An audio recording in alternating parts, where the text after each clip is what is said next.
escola dominical, no ano de 2017. O Senhor permite que nós estejamos aqui na casa dele para aprender um pouco mais dele. Nós agradecemos ao Senhor por todos os ensinos que o Senhor nos trouxe no ano de 2016 e pedimos que o Senhor continue nos agraciando com os seus ensinamentos, com os seus conhecimentos, para que nós possamos nos adequar à tua vontade, à sua vontade, ao seu querer, e para isso nós carecemos do Espírito Santo de Deus. Há muitos domingos atrás, nós estávamos tratando sobre alegria. Nós estamos quase que mais alguns domingos, nós estamos finalizando esse tema sobre alegria. E nós tratamos no nosso último encontro sobre a maior alegria. E aí eu vou fazer um breve resumo que a gente tratou já faz alguns domingos a respeito disso. E o texto começa assim: em determinado momento do seu território terreno, Jesus enviou um grupo de discípulos em sua missão de pregar o Evangelho, curar enfermos e expulsar aqueles que estivessem com demônios. E assim ele fez. O texto que nós lemos está em Lucas capítulo 10, versos de 1 a 14. E o Senhor ele separou 70 discípulos e falou: olha, de 2 em 2 vocês vão pregar o Evangelho. Na verdade, eles iam na frente para as cidades que Jesus ainda iria passar. E aqueles homens foram revestidos de autoridade por parte de Jesus. E quando aqueles homens foram sair, Jesus Cristo falou: olha, as pessoas não vão ouvir, as pessoas não querem ouvir. Em alguns lugares vocês não vão ser aceitos, e eu envio vocês como lobos, como cordeiros no meio de lobos. E a palavra de Deus não diz, mas creio que esse tipo de alerta que foi dado para os discípulos gerou alguma apreensão. Aqueles homens eles saíram dali na presença de Jesus Cristo com um certo temor. E eles foram, tiveram mais algumas instruções, em especial em relação a como proceder quando as pessoas não recebessem. Não era para eles brigassem, não era para eles brigarem, não era para eles xingarem, não era para amaldiçoar. Simplesmente a paz que eles declarassem que aquelas pessoas que eles não quisessem receber, aquela paz ia voltar para eles. Passado algum tempo, aqueles discípulos voltaram exultantes, alegres, porque a palavra foi pregada. Finalmente, algumas pessoas, alguns grupos de pessoas não aceitaram, mas eles viram que as enfermidades elas foram retiradas dos corpos através das orações daqueles homens.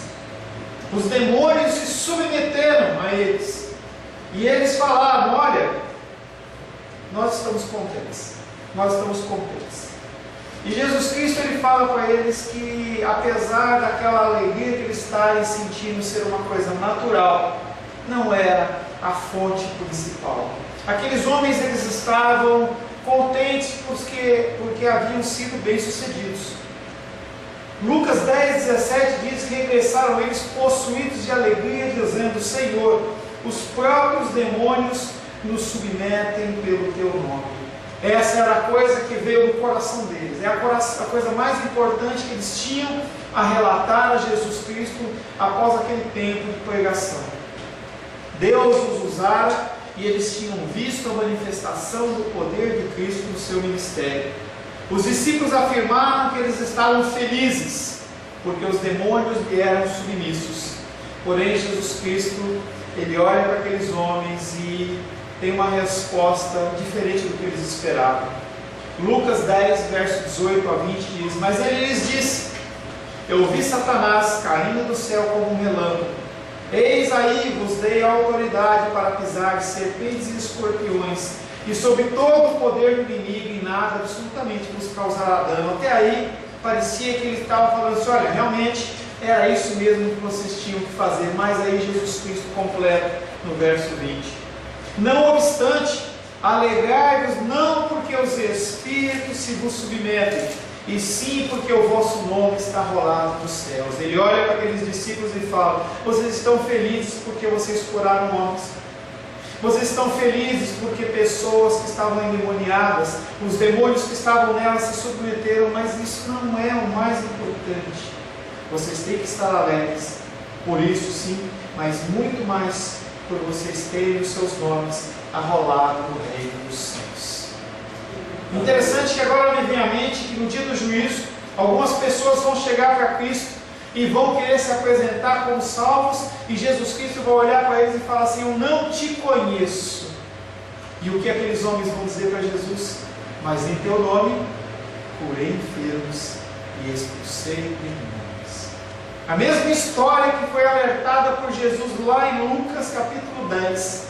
No dia do juízo, muitas pessoas vão ser encontradas perante o Senhor como pessoas que Jesus Cristo não conhece, mas que executaram grandes obras e grandes feitos.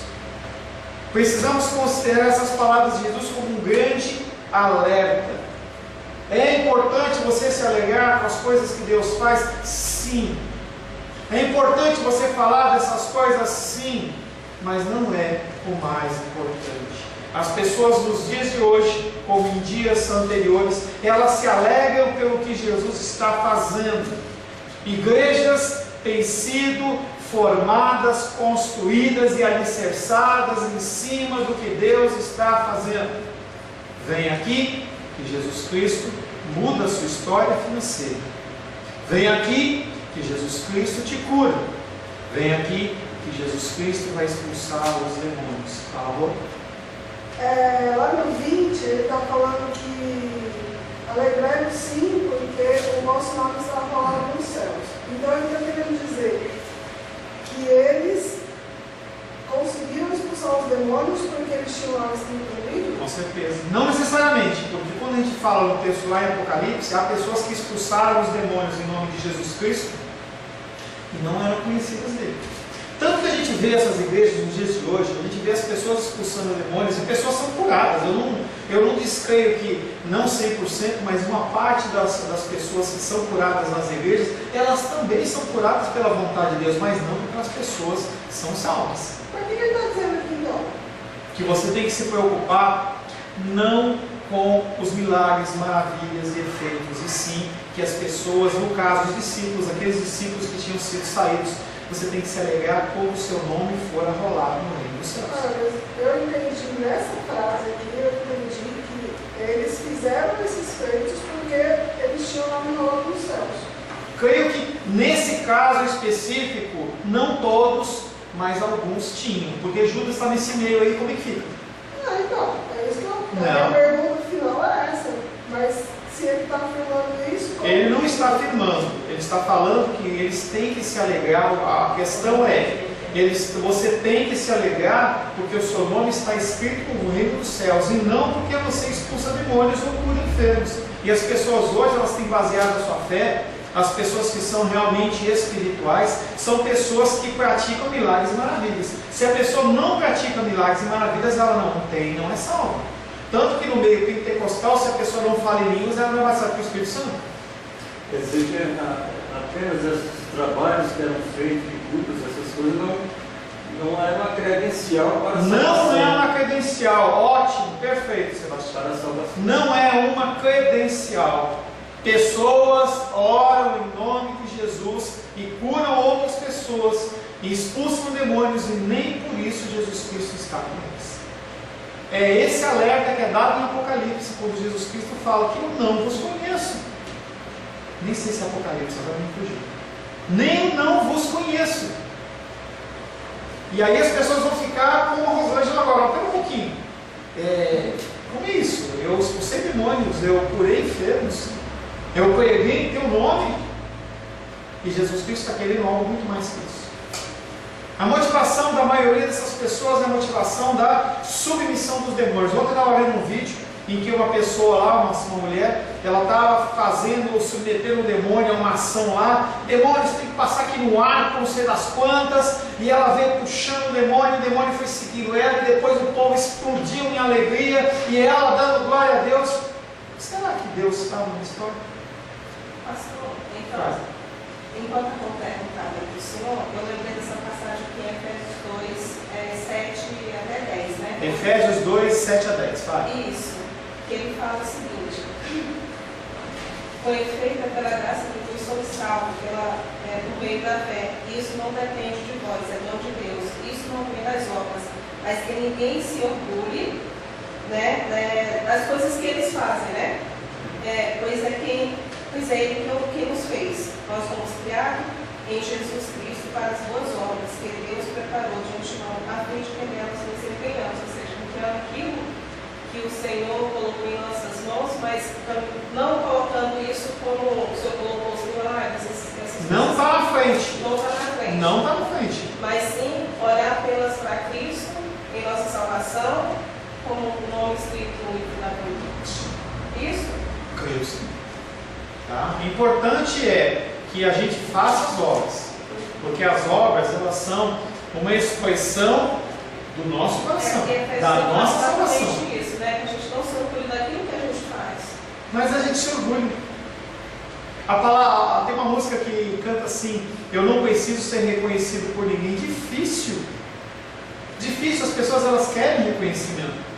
E elas entendem que se ela está bem de vida financeiramente, Deus está com ela. Se ela está bem de saúde, Deus está com ela. Se ela está executando milagres e maravilhas, Deus está com ela. E aí se exclui as outras pessoas que não estão nessa situação. Jesus Cristo, ele olha para aqueles discípulos que eles estão alegres. Eu não seria diferente, creio que vocês também não seriam diferentes. Sai com temor, e aí os demônios submetem, as pessoas são curadas. E eles voltam alegres. Jesus Cristo olha e fala assim: cuidado com isso para o coração de vocês. Não se orgulhem disso. Não se orgulhem dessa situação. Ele advertiu que eles estavam colocando um fundamento errado na sua alegria. Porque hoje você pode estar expulsando um demônio e curando enfermo, amanhã não está aí. Quer dizer que aí a sua alegria ela vai se esvair? Aqueles discípulos foram repreendidos exatamente em relação a isso. Nossa alegria deve vir da certeza, que não é uma certeza, é algo que nós temos no nosso coração, que só vai ser concretizado realmente no dia do juízo, quando o Senhor falar: está liberado, pode entrar, está salvo. Nós vamos ter essa dúvida até lá. E essa dúvida ela é saudável, para que a gente não ache que a gente pode fazer qualquer coisa.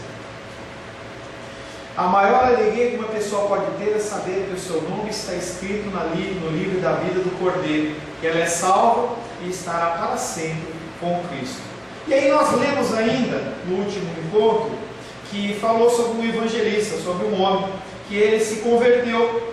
Ele era uma pessoa que tinha um ministério evangelístico, e ele ia nas faculdades, e ele cantava junto com a sua banda de rock, evangelizando depois dos shows. E conta a história que ele, quando foi num culto qualquer, ele aceitou Cristo e ele ficou extremamente alegre. Ele fala que ele andava pulando, saltando de alegria. E ele entendia que essa alegria não era por causa nada mais, nada menos do que ele ter sido perdoado dos seus pecados. Falou-se sobre a alegria dele de ter os seus pecados livres. Que a alegria, ela muitas vezes ela é minada, a alegria muitas vezes ela é constrangida, digamos assim, quando você sente a culpa do pecado. Você não consegue ser alegre quando está com a culpa do pecado, sendo cristão, claro. A culpa, ela é determinada não pelo modo como nós sentimos, e sim pelo que fazemos. Há pessoas que cometem erros e pecados e não se sentem culpados. A gente vê na televisão muitas vezes esses noticiários em que pessoas elas são questionadas sobre o crime que eles cometeram, crimes hediondos, e a pessoa fala: fiz sim. E você olha na cara da pessoa, a pessoa não tem nenhum tipo de amargura, de remorso, nem de culpa, nem de nada. Mas independente dela ter culpa ou sentimento de culpa, se ela se sentir culpada ou não, ela é culpada. Os sentimentos de culpa são semelhantes à dor física. A dor é um sintoma de que algo está objetivamente errado no nosso corpo. No aspecto médico, a dor é um benefício enorme para nós, porque dá o sinal de que há um problema que precisa ser tratado. Assim como há pessoas que não sentem culpa por seus crimes, também há pessoas que perderam a capacidade de sentir coisas físicas. E isso é muito perigoso, porque a dor é um sinal de alerta. É como a febre. Quando a febre ela vem sobre o nosso corpo, alguma coisa está errada. A dor me faz ir ao dentista para reparar o dente, para que a dor desapareça. Sentimentos de culpa devem fazer a mesma coisa. Pessoas que não são convertidas e não têm o Espírito Santo, muitas vezes elas não têm esse sentimento de culpa. O coração delas é tão endurecido que elas conseguem continuar fazendo as mesmas coisas sem nenhum tipo de sentimento. Esse tipo de sentimento é aquilo que vai te fazer mudar, que vai te fazer ter algum tipo de transformação. A grande maioria das pessoas que não têm o Espírito Santo, elas não sentem isso e acham que não podem, não precisam mudar. É a iniquidade. O pecado ele já está tão enraizado no coração da pessoa, seja mentira ou qualquer outro tipo de pecado, que a pessoa ela já acha que aquilo é normal. Voltando agora, iniciando a aula de hoje, o tema ainda dentro da alegria é confundindo prazer com alegria. Prazer e alegria é a mesma coisa? Não. Lembra o pastor que quando era menino, seus pais o faziam ir à igreja todo domingo de manhã. Ele não tinha nenhum desejo de ir. Achava o culto de adoração enfadonho e mal podia esperar que acabasse para poder ir brincar. Mas a classe semanal de catecismo realizada aos sábados pela manhã era pior do que os cultos dominicais. Esse foi o ponto mais crítico da sua experiência para ele na infância da igreja. Ele teve que passar pela classe de catecismo e junto com os outros alunos ele teve que memorizar o catecismo de catecismo de Westminster, e são 100 e poucas perguntas. E sábado após sábado ele era levado a decorar aquele catecismo. Ele só se converteu verdadeiramente vários anos mais tarde. Quando se tornou realmente um cristão, ele sentiu-se desejoso de ter prestado mais atenção nas aulas de escola dominical, no caso do catecismo. E a única pergunta que ele me lembrava era a primeira pergunta. E para ele era uma pergunta que para ele era confusa.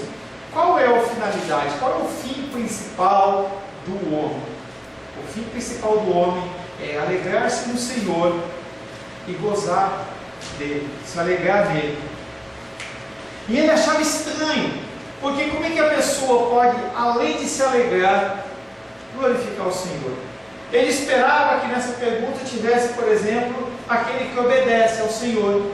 Ele é uma pessoa que vai ser abençoado, mas não, fala daquele que se alegra.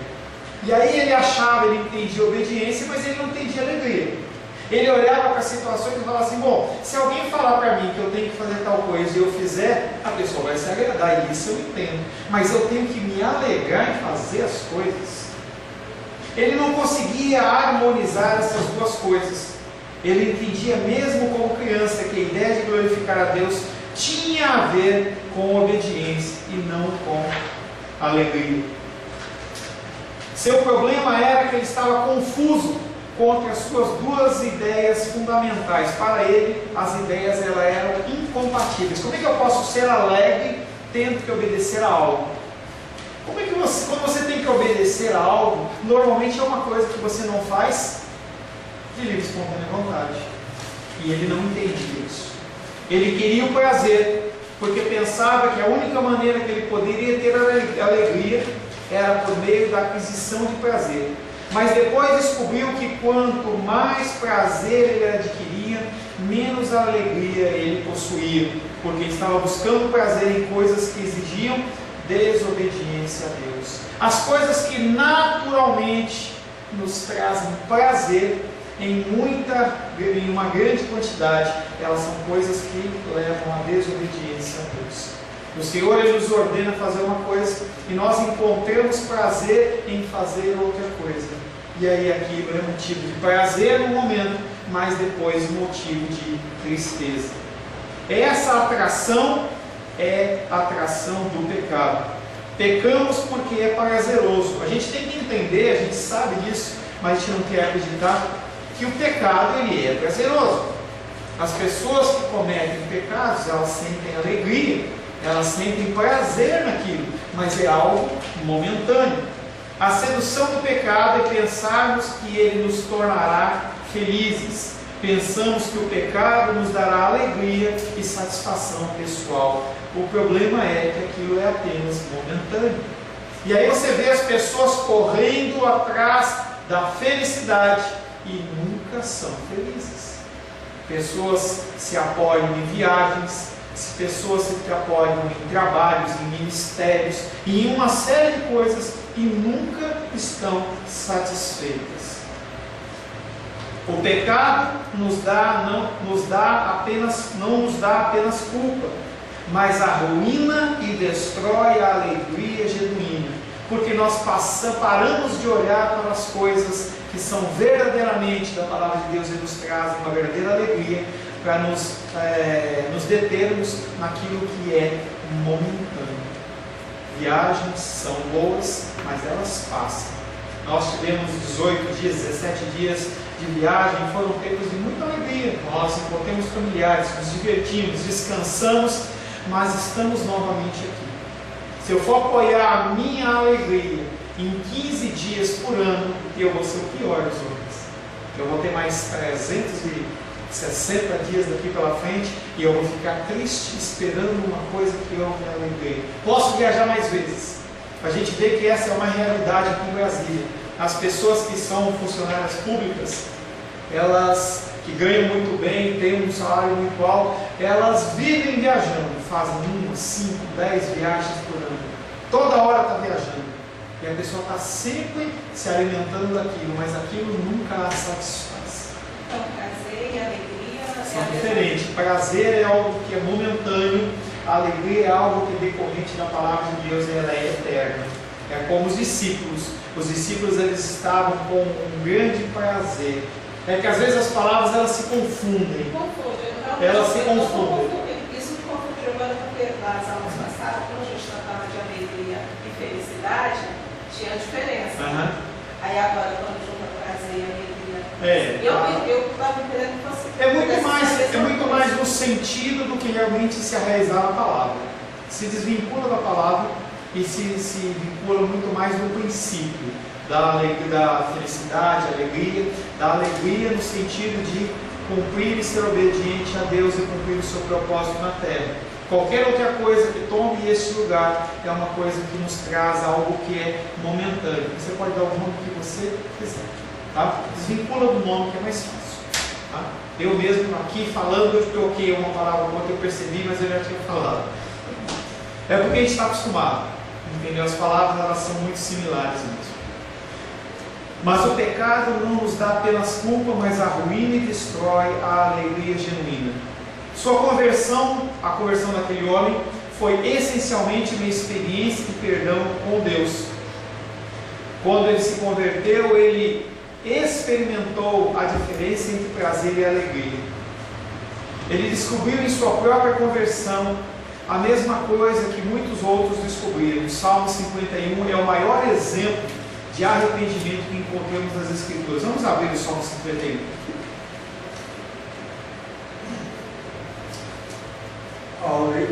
Salmo 51. Nós não vamos ler todo, tá? Mas o Salmo 51, ele fala do momento em que ele decide se arrepender do pecado que ele cometeu contra Batseba, contra Deus, quando ele adulterou com Batseba e que ele matou Urias. Salmo 51 diz o seguinte: compadece de mim, ó Deus, segundo a tua benignidade e segundo a multidão das tuas misericórdias, apaga as minhas transgressões. Lava-me completamente da minha iniquidade e purifica-me do meu pecado. Pois eu conheço as minhas transgressões e o meu pecado está sempre diante de mim.